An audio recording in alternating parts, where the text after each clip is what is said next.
Bienvenue dans votre émission de la chronique musicale chrétienne gospel, musique, la grande émission qui reçoit pour vous les servants et serviteurs de Dieu. Alors vous êtes partout, vous nous suivez, je vous aime beaucoup, vous le savez très bien, les amis de Mukondo, Makele Kele Mongali Potopoton Filou, là je vois les amis de Brazzaville, je vous aime beaucoup, vous nous suivez à Lukala, Mbanzangou, Kazangou, Kisantou, les amis du Congo central, nous vous aimons beaucoup, vous êtes à Paris, à Bruxelles, Londres, vous nous suivez à travers notre chaîne YouTube GESCA Télévision.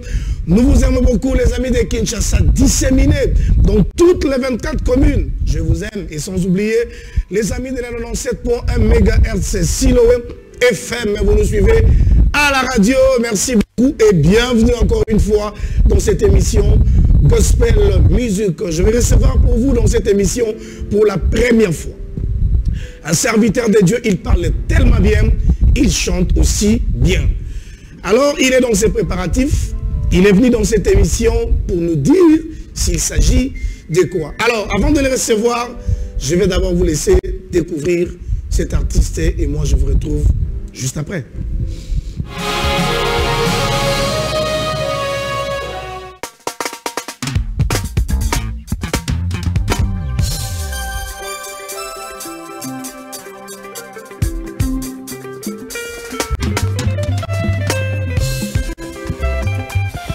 Tozalaki na pasi tolukaki lingomba epesa biso trophée pona pasi tozalaki nango bamonanaki te kasi ntango mwana na nzambe ye apesi biso bendele atomboli biso akomisi biso amatisi biso likolo tala ndenge okomisi biso ata na pasi nakotika te kosalela nzambe oyanga ye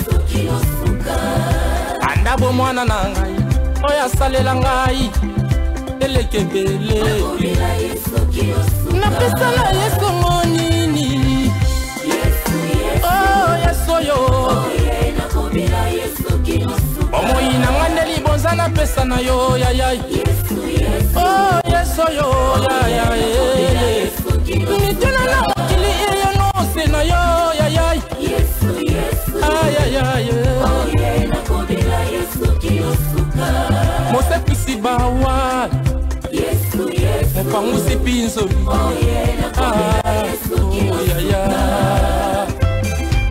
devant la porte du village de foi, le couple berger Maclondi, Maman Sanchou.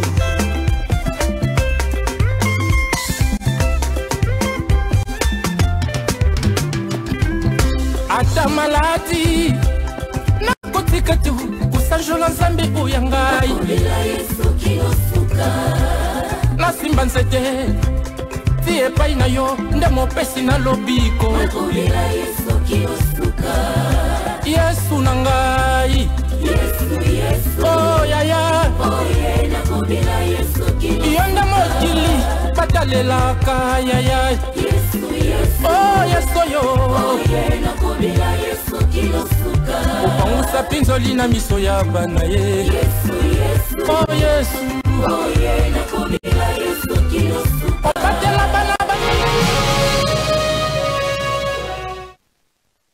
Merci beaucoup. Vous avez tous remarqué que le frère, c'est le frère Kamanda que je vais recevoir tout à l'heure sur ce plateau. Donc, Nayende, Togobeta, Masolo, il y a album Mesob Makalamité, frère Kams.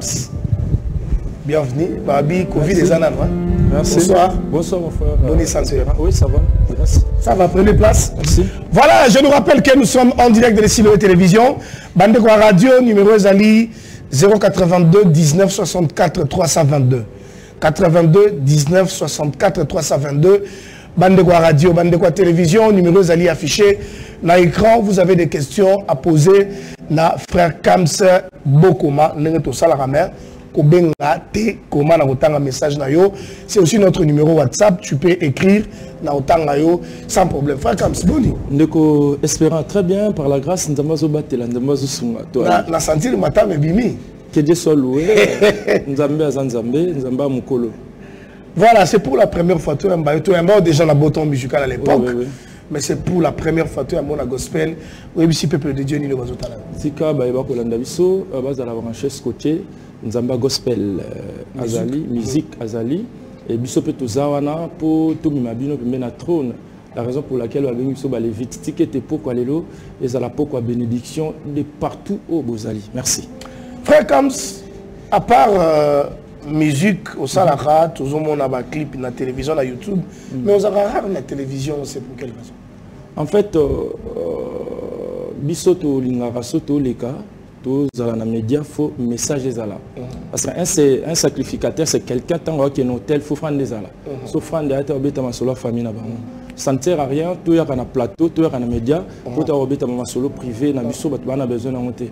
Bat bana besoin message eko sala et puis ça implique la vie na bango que ma solo na biso. Maintenant le quoi ma solo ezali yango to. Et puis tout le monde a bien là qui a lobby frère Kams il s'est assez réservé à trop. Tout le monde en fait bah besoin la batuna yo ponaka. Ouais. Que ça soit dans le monde de featuring, que ça soit dans le concert à Baninga. Ne Baninga va zala que non ah kinga ndezo beta na kei.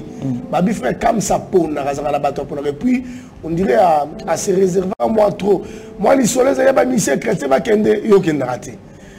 Tozo ya manzo mpona mboka ozala raté. Et à la ranine ba bi tu te réserves beaucoup trop les ranine. Non, en fait, se réservera peut-être bateau organisation va contacter Abisote, mais tout ça parmi bateau bazaso va bien que na ine na 2 na 3 heures tokenaka. C'est-à-dire bateau peut-être ba mona que toi ne loko pesa, toi na quelque chose à quoi apporter, le ko la ba pierre na mambo ba salara. Là tout ça vraiment tout ça la tout le monde en aura. Peut-être ba ko ça le système il y a siège vide ba bi bon.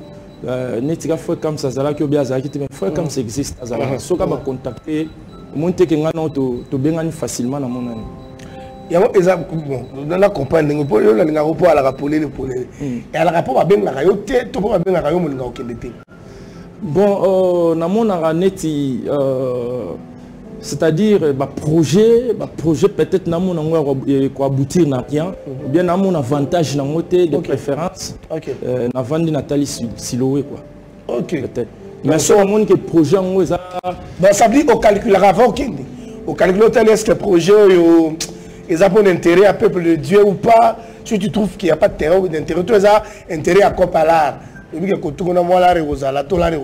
non en fait invitation favorablement aux invitations au sali analyse d'ailleurs un intellectuel c'est quelqu'un qui sait faire des analyses sali analyse bon je suis invité. Écoutez bien, je suis invité, je vis une invitation, mais quels sont les tenants et les aboutissants? Sur les ça ne sert à rien. Ok. Voilà, il s'appelle Kams Kamanda, je l'aime beaucoup parce que alors, je l'aime pour ça. Alors frère Kams, tout ça qui n'a album Maliboso, je crois, dans un même dans point de presse, c'est ça la marque point victoire. Oui, oui. Tout ça qui a la point de maman Maliboso, où il y a Botamaki. Ouais, c'est le 3e album. À 3e coup. C'est vrai qu'il y avait quelques chansons et ça là qui m'a appelé rage na l'album mais l'album on dirait que on peut na makasité frère Kams. Bon en fait mon ina frère Kams ça na producteur té frère Kams à Salara on Nzambe a PC makokia sala c'est-à-dire quoi aujourd'hui la promotion c'est beaucoup de moyens, faut mettre des moyens. Peut-être ngana rozala na zala qui limité et tout ce qui wana fallait que tout le monde a battu belé. Moi-même je suis artiste, je suis producteur, distributeur donc peut-être nous allons souffler. La raison pour laquelle le monde a raté ça la promotion une année 2 ans, on se limite parce qu'on n'a plus de moyens. Voilà. Et les restes nous avons seulement. Et puis un autre problème frère Kams, celui qui va passer là à concert nous amener depuis quand là. Oui, bah toi basé là concert mais si les lots depuis la victoire au Lara Abisso, les bouts de sélection dans les lignes on la réaction de la victoire 2016. Voilà 2016. 2016. Ça fait maintenant 5 ans frère Kams. Oui, à 2016 tout ça qui concert qui en plein air na place des artistes. À 2018 je crois ou bien à 2008 tout ça là na Venise. Depuis tout ça là concert à Venise tout ça sous concerté il y a mon aîné. C'est parce que là, on doit se préparer très bien. Le concert, ça demande beaucoup de moyens. Il faut mettre les moyens, voilà, pour concert, ça va bien. Mais puis après, côté promotion, bon, c'est vrai, on a la moins bouquet. Mais je clipe autour les autres, les gars. Là, mes frères, comme Zulu, comme Nani, voilà, on est à la seconde. Oui, c'est à la seconde, je crois. 2016 on a tout ça qui n'a pas de Nzambe nazana eloko Nzambe t'expliquer qui n'a pas de Nzambe ozu yango wapi ko na nini et pourquoi faut za eloko Nzambe maintenant tu comprendre que Dieu donne à la seconde à la seconde. Dieu agit à la seconde. Il se présente à la seconde. Ça la réunion sur la seconde. Tout ça à la seconde. Aux hommes, on a première chanson, ton premier clip. Il y a le Sambo Ndengomba. Alors que le Bazulu, c'est pas tout ça. Teni wana la comprendre que te boula ne utaki wa. Eza barmir, eza ba teni ya ba soldats romains. Donc à Rome, ba soldats balataka ndengwana. Donc ya moni biso to lati bongo pona la kisaki tout ça na barmir, au moins tout ça na ba épée, tout ça na ba ceinture, tout ça na mambo belé, c'est vraiment explicatif. J'expliquais quand même que voilà un combattant fois na ba biloko nyonso. Voilà, on va bien sûr parler de cet album à la seconde qui verra les jours le 5 juin. Je crois qu'il y a vraiment précision au Papa Kam Saye pour que Aïpsa Peuple de Dieu. On va parler de ça d'une manière détaillée tout à l'heure. Mais on va encore suivre ces clips et puis tant que nous pas moi capé surtout moi avant goût déjà il y a album le 5 juin. Mais on va d'abord prendre un extrait de ces clips et puis moi je vous retrouve juste après.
Voilà, merci beaucoup pour cet extrait. Très belle chanson, j'ai surtout aimé les clips. Bonsoir papa, Ezanga, maman Belinda na commune Yanjili, Pesa papa Kamsumbo Tetolinga Kaye, Mingi. Merci beaucoup, maman Belinda. Alors,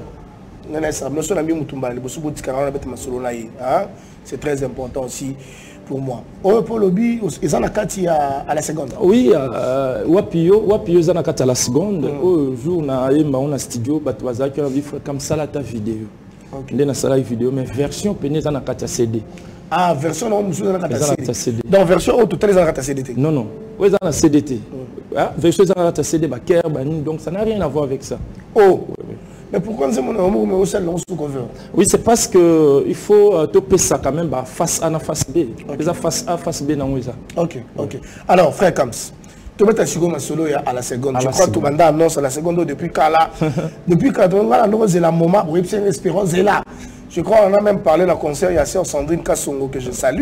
Au Bag Espérance est là. Expliquez Bissonan. Le titre Nabino, il y a un album mais très compliqué. À la seconde. Pourquoi à la seconde? Le titre monsieur est acté. Donc espérons à la seconde des impulsions en Zambie na vie à bateau. Les manifestations en Zambie na vie à bateau. Tu dois comprendre que les gens bateau belé na vie tout comme un retard mourou. Retard on les a dit les maîtres y a retard ils a Satan. Tant on a retard, ils ont retard comme on a arrêt de bisté, ils ont retard, il y a kouliate, ils ont retard, il y a koulamuka kosukulate. Non, non, non. Je parle en retard, nazo expliquer en local là, mutumoko boye a commis un retard avant l'ipamboli nae. Donc a commis un retard l'ipamboli, et là trop bani na expliquer on deni na lingala, koloba donc ils ont manque, il y a présence, il y a mutuna moment où l'ipamboli nae est présent. Ok. Expliquez bien cela. Donc, c'est-à-dire, ils ont prévu, par exemple, espérant, au bal, par exemple, en juillet. Ok. Hein, au bal, en juillet, et l'année prochaine. Ok. Ils ont prévu peut-être, aucun de poteaux les lots, aucun après 2 ans. C'est-à-dire, ils ont présenté tant l'ipamboli na yo, ils ont présent. Ok. Ils ont bien en retard. Ok. Alors, si nous avons mettre en retard, on est à diable. Vous comprenez? Et puis, ça là, peut-être que tout le monde a retard, on a des distractions, on a des mais non, nous sommes Satan de créer moi moi scénario on a retard. Il y a muto comme na retard na vie na ya comme retard na libala na retard bonga na retard bota na retard comme patron na retard. Maintenant moi j'ai vite compris qu'il y a un monsieur qui s'appelle Jésus-Christ de Nazareth. Lui, il agit à la seconde. À la seconde de Boti, à la seconde de Bongi, à la seconde. Tu as tout la Bible, mon amour, ma Bible, Satan pendant 28 ans. Et à l'époque, en Israël, il y a un parlement et mais la Bible dit que ce côté à la seconde. Tu as la commande à la seconde. Vous comprenez? Surtout matin dans mon Carmel, dans mon Carmel, les gens qui ont guerre, ils ont bitumba. Bitumba parce que à l'époque bitumba, ils ont mutumoko contre Élie, contre 850 prophètes à Balestaté. La Bible le dit Élie a niati bango pas quand Jézabel à la seconde. Donc par exemple, ils ont tellement belé tout le monde a les sola Anne. Anando kende na silo le col à mon messano il partait andako kende elle partait andako kende mais les jours là ils a qui mukolo fallait qu'on agir à la seconde. C'est-à-dire Satan a baby sa vie pendant 100 ans mais ce qui est sur côté à la seconde vie est bongi. Donc on peut s'appeler exemple la piscine, il y a piscine à Bethesda. Exemple la piscine, il y en a beaucoup d'exemples tellement. Mais est-ce que moi je mets un problème frère Kams. Est-ce que n'engue bino bo comprendre un message n'engue nzamba peseli yo? Est-ce que bateau peut faire un message va comprendre? Voilà, au moni ma figure et style, les gens bateau nous comprendre message n'engue na bango. Ok. Nous à comprendre message n'engue na. Ngata na auto ça na ne loko nzambe ah. Bateau ando kanselo nzambe na lo beza banda ko ezami tuki za bilamba, eza ba micro. Non non, c'était pas ça, eza ba talent. Eza ba capacité nzamba zo doter na chacun de nous. C'était pas problème ya kozamba talent mais ko salela yango, ozo salela yango comment? Voilà. Donc, peut-être que les gens comprendre le message de la mais bisope nous avons perception de mais là pour comprendre il faut expliquer le message que font la liboke sur le fongolité et ça moi passé. Mais moi peut que batu ba comprendre tes frères comme ça parce que biro peut boire la tempête à expliquer à batu. Vous ne le faites jamais surtout dans un concert na bino za to yembi to bini to che offrande to kangi ba photo artiste to panzani peut-être il y a des messages codés dans le lobby ba message je veux ba figure de style.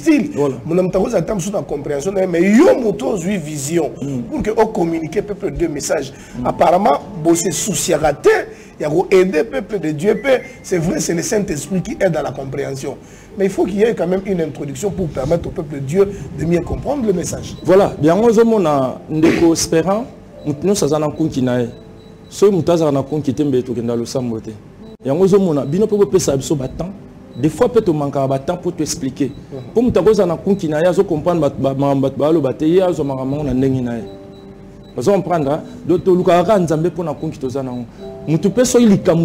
tu as comprendre bien. Il faut que esprit à l'être. Comment il est. Il faut expliquer. Écoutez, j'écris ça, j'écris ça. Sinon, on va interpréter en anglais.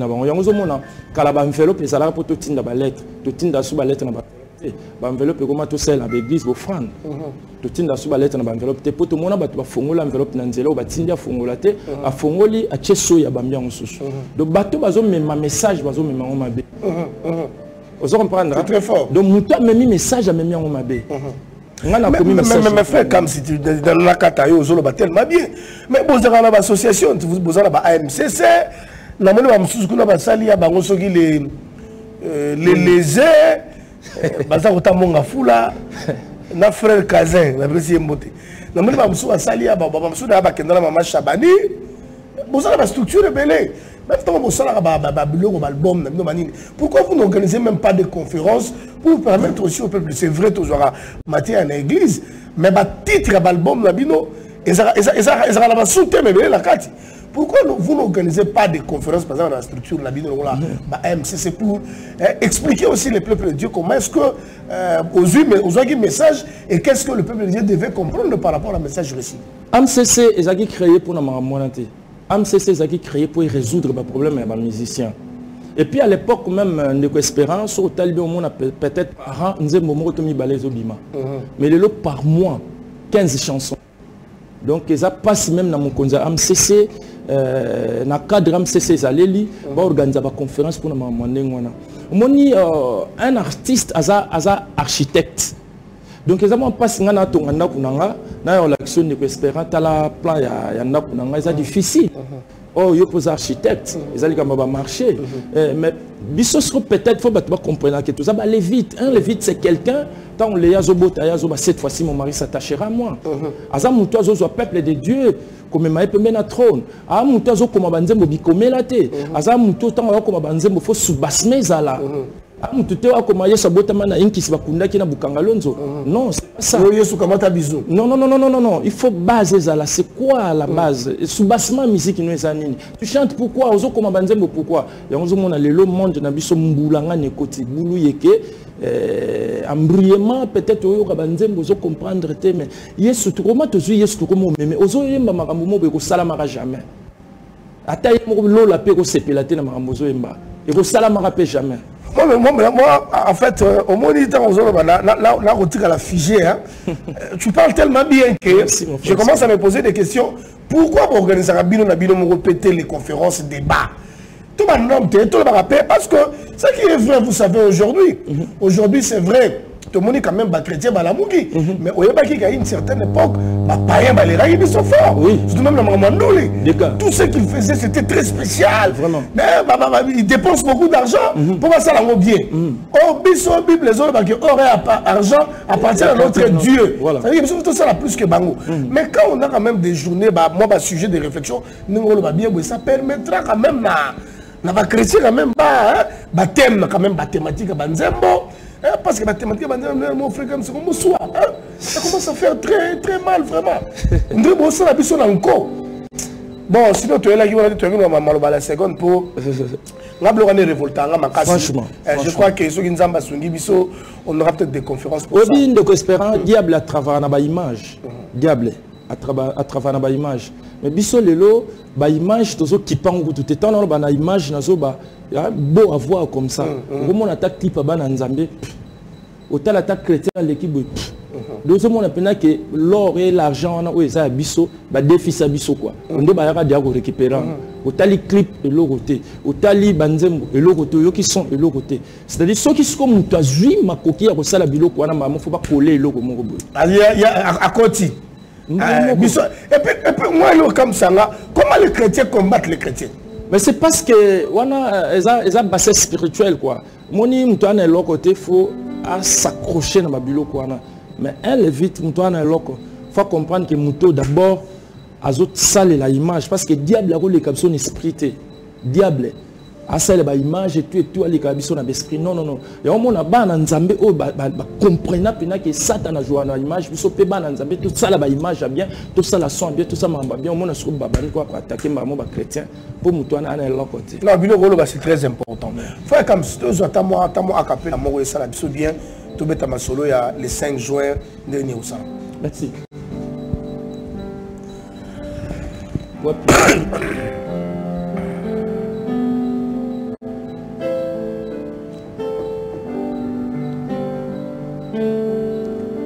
Pasiliki nambo moinanga na leli mingo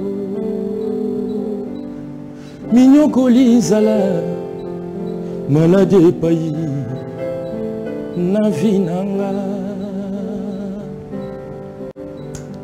nazoluka yo nzambe oyo mosungi ya baye babwakama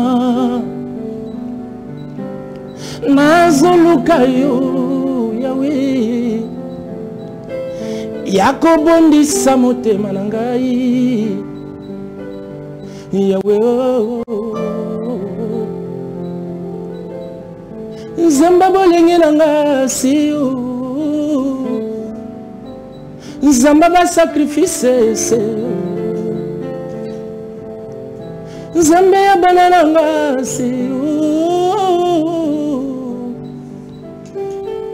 asiyo kaka siyo nzambe na ngai gasiyo kaka siyo ekimelo ya basantu gasiyo kaka siyo wapi esika na luna kondima nanga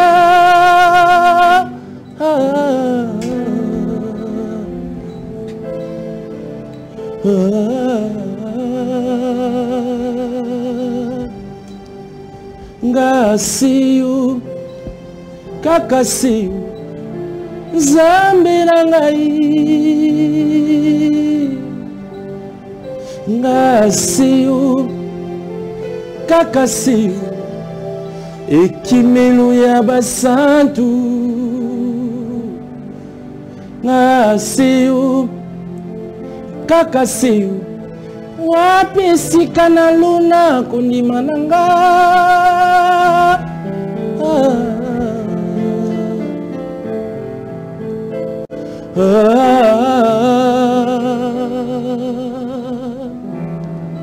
ngasiyo kaka siyo nzambe yobatami wapi mimonisa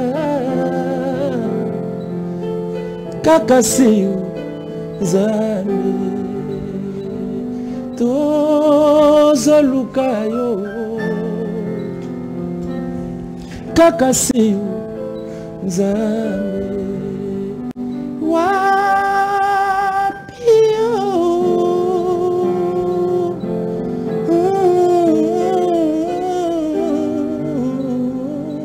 Voilà, il s'appelle Kams Kamanda. Sentir, hein? Sentir que biso beto yemba biso, hein? To matarape quoi. Abouina bimsa bloms.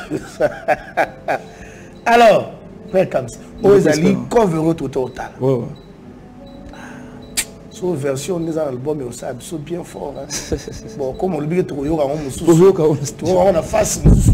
Alors, les 5 jours sur les années. Les 5, ils ont vente officielle l'album à la seconde. Tout le bel tellement trop. L'album est sautant dans le studio. On a eu tout le temps. Tout cela, on a qui chassa et qui poto, basali ba mastering. Après, et Kengwanzo, basali ba CD, CD ça déjà qui chassa. CD ça qui chassa. Les 5 oyo, tous ont présenté CD. Bilo zalawana. Donc, on a mon qui liste déjà. Espérance zawana, c'est qui m'a camé. Tu vois sur la scène, c'est que ma bé. Ah, dans la mon affiche, et les 5 tours à la les 5 tours à la clinique de Dieu Ministries. Il y a un sigle Clidim. Et ça, en diagonale avec Cohydro. Boulevard Lumumba 54-54. Donc 12 heures mise en place au bandit déjà. Tout ça, conférence, point de presse. Après point de presse, tout ça, il vente, il y a CD. Et puis, tout ça, il y a quelques chansons. Là, il y a audio, tout est vidéo. Non, et audio. D'abord, il faut audio. Pour tout toutes les 11 chansons en a 4. 11. Non, ils ont livre, non? Ils ont livre, il faut introduction, ils ont la développement et conclusion. 11 frères. Non, 11 ils ont manqué. Attends, 8 frères Kams. Non, en fait, le problème de c'est qu'il y a un problème, c'est message bandit peut sauter quelque part. Mais le problème, c'est que ma belle promotion, ils ont sauté frère Kams. Non, ils ont un promotion. Mon Bible, c'est la promotion. Yesu va faire la promotion parce que yé mo za promotion. C'est dire la banze mo monsieur kenara yango moko. oyoki yango ekenango yango moko do yana besoin goûter basala en promotion. Voilà, c'est comme ça. Donc nous allons audio le 5 on lobby tu vas la point de presse après point de presse vente CD puis après voilà Robert on a live to instrument ça la yo mais ça la ba live on se tam so mon peut m'appeler back bani non tout ça la live instrument ça la wana tout ça live vraiment bana nzambe ba ya ibele ba ko soutenir biso ba somba CD les 5 parce que à la seconde to lobeli en mingi to lobi mingi mamba la seconde et tout na ba réseaux sociaux maintenant à la seconde des anges chassa de 5 to zalana to sombi CD après que somba CD donc d'abord conférence de presse au point de presse plutôt après te présenter CD ba ba zalana ba sombi CD ba to $1000 ba to 500 ba to 1000 francs ba to 500 ba to 200 fois ba sombi CD na bango après to kei to yekoli banzembo donc tout ça là maintenant sortie officielle to ensemble et vous avez gratos ou bien mais ça va faire la porte est grandement ouverte et ça clidim et un ministère donc je voulais avoir des précisions pour et ça kaka pona ba journaliste en dehors non y avait invité non ou mutuna sa regrouper sans problème non mutuna sa oyana mais mutuna rone azo jouer ba journaliste ba kozalana pour ba couvrir événement donc ba bandi na point de presse ba tuni frère comme pourquoi à la seconde et tout ndeka botuna biso wana ba question makasi après ça te silisi yango maintenant te présenter CD to bi voilà CD yango nani ya kosomba to qui après maintenant OK wana to ki na CD mais to raso live Moni qui est à riche jour. Album Eleki, na mona qui on a featuring na album Eleki, na mona qui on a Fiston Bouyi. Fiston Bouyi. Finani. Ezaki Yannick Toumba. Yannick Toumba. Non, pardon. Mon frère Mike Flore. Mike Flore. Maman Laure Mbongo. Voilà. Papa Matou tu es un sika voilà. Non, papa Matou est un autre. Papa Matou est un siko yo. Na mona son frère Patrice je crois hein. Non, on est au sali le Sambo Ngomba. À la seconde, on est au sali il y a Patrice Ngoy Moussoko, il y a Matou Samuel. À part ma future grande monsieur ça. Ouais, là il y a des balais qui n'ont pas balai. Pour découvrir bango, mais il y a les qui nous sont déjà Ilish Matondo. OK. Ilish Matondo est mis dans Nzembo Bilembo. Nzambe Bilembo. Un simple pêcheur Nazalaki a commis singa molobi ya bato. Abongo linde li solo ya vinanga yo. Makoki kotina nzote pesima lobao liboso mokakatani na lobi pe atelemi ezangati ou bilembo nzambe zoganga il a fait de moi les reflets de sa gloire Jésus nzambe ya bilembo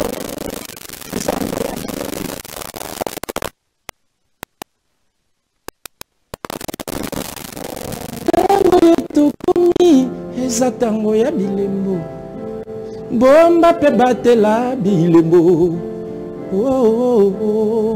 on est à la katia à la seconde nakata la seconde na sentir l'album à tout on dirait baba foot ezebele mais ce qu'on a tout là pourquoi ben ici ta génération na to ben kaka bato ya OK bénédiction bénédiction baracharango sotali na bible de li pamboli bandak jana Aaron Aaron et Kitinase. C'est-à-dire, on comprendre que dans un kamanda, je dois m'approcher auprès de Bampaka pour nous appeler bénédiction. Voilà. Donc, bénédiction, bah, Rachaka. On a arraché bénédiction. L'album est à 11 titres. Quand même, à part Yuli Choise, Lélé qui n'a yo, mais Balé qui baza ebélé, Michel Génération, on peut baza ebélé, frère comme ça. Les qui n'ont pas super yembi, on a Katapa, et les qui n'ont pas English Maton, on a appelé les qui n'ont pas Luka Payembi. On a pas Michel Nabiso, baza ka balé qui n'ont pas. Mais toujours parce que comment bah oh ah, génération n'a pas netina yo. Ma génération n'a pas besoin netina. Non, on entend pas comment on a comme. Mais n'a pas déjà na bango ebélé non? Ma génération, c'est la génération de Mike Flore. Naïmbi Diana Mike Flore na utawemba nae. Beza Balanisus. Na Mike Flore to emba ki kati simere rouge Myriam Matindi Zembongo et Utinas Utombwama. C'est avec Mike. C'est là comme on a l'album tiki bela ba jeune au yozo na ba banane. Au yozo ba mpaka. Non on va mpaka place on. Bazaba to kalati. Netinani. Ah, beau frère Patrice Amtaïno. Bon, il y a Patrice, mais pas quand bimisa ba vo ya Patrice abimission. Obi vo ya Patrice abimisi. Ah. Lo sambo makasi ya baklistu. Le sambo elikia ya ba. On a clip là ça déjà. Ezali. Le sambo. Est-ce que tu as la clip là moi le sambo le sambo ndengomba. Ah je crois clip là on tient na suka ya ngwana. Na tala kine papa matu. Oh ya matu. Tala bango la batelemi. Bazali kobuka kobunga ngai. Mbachelinga mitambu yoswa hamashia ye. Entre biso baraso ça featuring zwa bato ba na moi succès. Ah on est tout le bagage kilia. Na on ba ninga biso ba chrétienté. Zoma mutala moi succès pour payer. Ah ça la pas bon moi pour. Mais aujourd'hui déjà ma vie non, c'est ça les mal. Non, non, biso calmement. Biso toi va aller vite. Tout ça va aller vite. Tout ça pour tout ça là échange à grâce. Ba vie ba vandi calmement. Te ba vie baza aller vite. Baza ba sala nzambe. Baza wana po ba pesa quelque chose dans le peuple de Dieu. Mais yo ka musala ba ya ba sali. Yo za la conception mususu on azoloba. Yo compose la conception mususu mais moto la artiste mo ebisi na que ça la feature na matu sa mo na go fâcher. Non, a ça la peut feature na matu te po ba ko yemba te matu yemba makasa za mayele belé. Ah ba oyemba ba Michel. Banzembo nini? Banzembo nini ya kolela na ba TV. Ah, na yebi. Banzembo nini ya Patrice Ara ya Patrice Ale. Soki pasteur na yo tanga komba pasteur na yo elo ma to sala mikolo tanga komba pasteur na yo ça na témoignage bien wana loka ya Patrice pasteur patron oh la nangote oh bongo loko ya mato zo préparer na après Patrice bika na liembuma te wana na liembuma c'est-à-dire wana za philosophie ngamo na décortiquer ngomba lebele OK c'est za philosophie na ba vie matou voilà vie na mais vie na chaos technique oh mais ya mato za chaos il y a Matou, on a patriarche de musique chrétienne.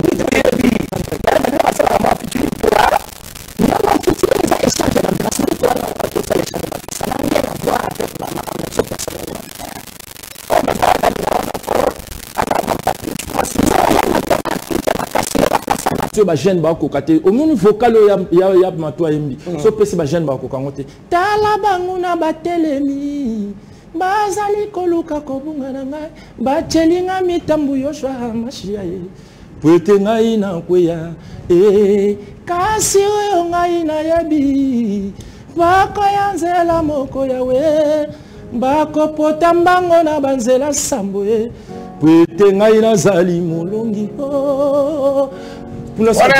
wana ya matu soyo sa non. Non, succès. Non, mais le problème c'est quoi? Batouné va comprendre. La Bible et autres indiquent bisoto zalaga na succès mais tout réussir.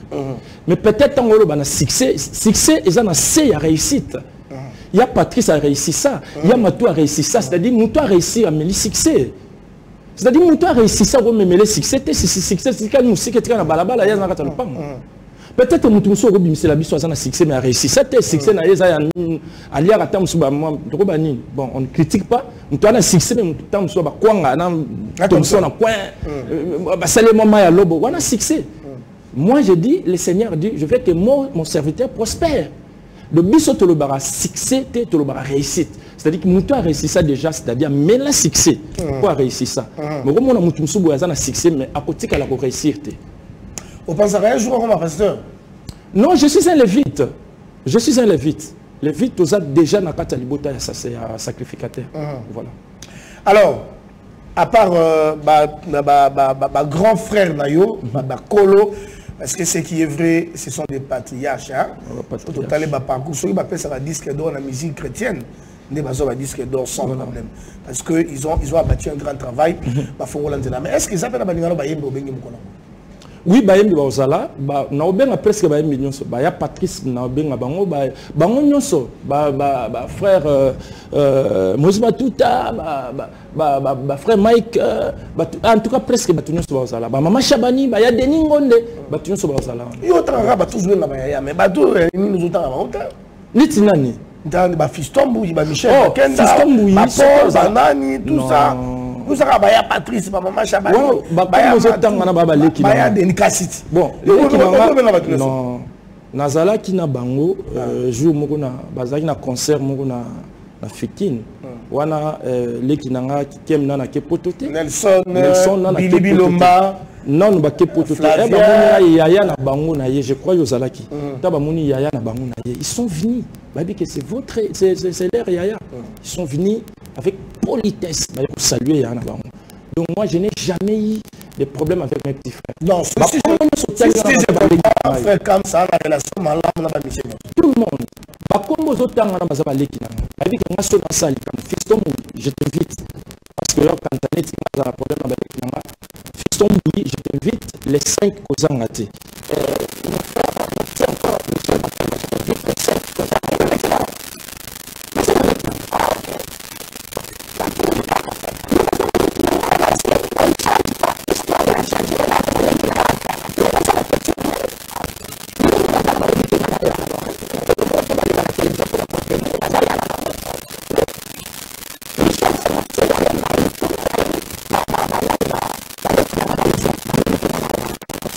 c'est tout.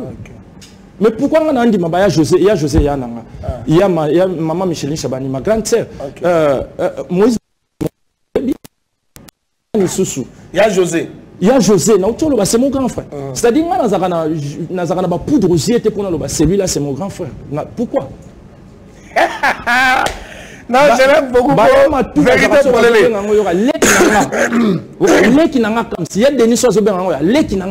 À préciser. Oui, étoile. C'est-à-dire.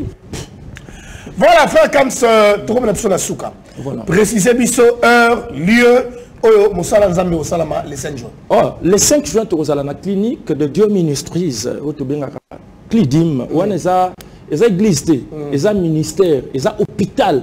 Ils ont bisognon soto bengi ba musulman, to bengi ba catholique, to bengi ba église protestante, to bengi bisognon ba musicien, to ya frère na bino comme scamandalom de nane loko nzambe, lelo ils à la seconde, to ya wana to ko célébrer ensemble et puis surtout to dans un point de presse je vais vous expliquer pourquoi à la seconde on va expliquer en gros devant les journalistes, devant presse après presse va retomber la biso CD vente aux enchères parce que na kinto ka pe batombongo bazalaka bato pe ba ko soutenir musala bazalaka mukolongo pe ba jipe ko ya boina boye ba sombi ba CD donc ba ko banda pe na $5,000 tout pourquoi pas 10 000 pourquoi pas. Donc, à tabino ba journaliste boya pe na moi diantoti la na poche ko banga te na 5,000 na la CD na ngai. OK. Donc voilà, après yango après, on a la live à 2 chansons, 3-4 chansons pour instrumer Zanango. Ma bezate. Voilà, parce que nous sommes arrivés déjà à la fin. Donc, tu retenir que le 5 Torosala. Et puis, frère, comme ça, je crois, jour J mois, pour que tu puisses savoir plus. Le 5 juin. Le 5 juin. Alors, Bandero, on a besoin de joyau, peut-être, on va jouer à côté. Oh, on a plus 243, 89, 77, 194, 79, plus 200. 43 89 77 194 79 sur Bengo comme Scamandalom à la seconde et puis de quoi espérant oui ben nous remercier de Komoko Azarias satellite Kanko donc c'est un frère bien a soumis sur ma castoye n'a pas moyen beaucoup difficile mais lui il est en route tout n'a tous anaye azana nzela zo bunda bunda na mboutage nzamba pambola frère na et puis na yo moko et puis équipe nyonso ya Siloé mokonza yamba Siloé et papa Moïse Mbiye nzamba pambola et puis papa na biso Mbiye nzamba pambola et puis bana nyonso cité Bethel mais bana ya Klidim les 5 donc rendez-vous à les 5 ezaka pona bana Klidim tetobi ki chassa mobimba bana cité Bethel bana ya l'église de compassion donc bino nyonso bana mangembo biso tout bana mon âme loue l'éternel tous alana biso nyonso to ya ko soutenir frère Kams Kamanda ndeko na bino mwana na bino frère na bino CD kozalana tout somba yango to yemba pe ensemble. Voilà, merci beaucoup. C'était le frère Kamse Kamana. Merci à la grande équipe technique de cette grande émission. Toujours là pour que cette émission passe dans de bonnes et meilleures conditions. Et vous allez suivre cette émission en rediffusion le samedi à partir de 15h10. Moi, vous allez me retrouver le jeudi prochain avec un autre invité. Et là, moi et le frère Kamse, nous vous disons déjà bye bye. Okay.